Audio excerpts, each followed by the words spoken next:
আমাদের না ছোটোবেলা থেকে দেখবে বাবা মা, বাড়ির বড়রা বা যারা আমাদের খুব ভালো বন্ধু হয় বা কাছের মানুষরা সবসময় বলে সংশোধন করে নাও। আর আমরা মনে করি সংশোধন করে নেওয়া মানে আমি তার কাছ থেকে হেরে যাচ্ছি।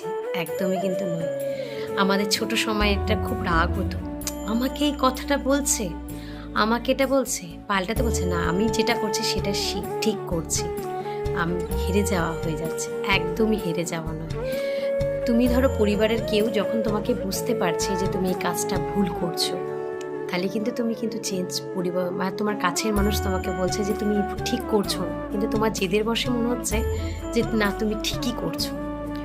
তাই তুমি যখন নিজের মধ্যে ভাববে না যে না সত্যি সেটা আমার ভুল হচ্ছে, তাহলে কিন্তু তুমি নিজেকে পরিবর্তন করতে পারবে। আর সেটা করে দেখো, তোমার ভালোই হবে।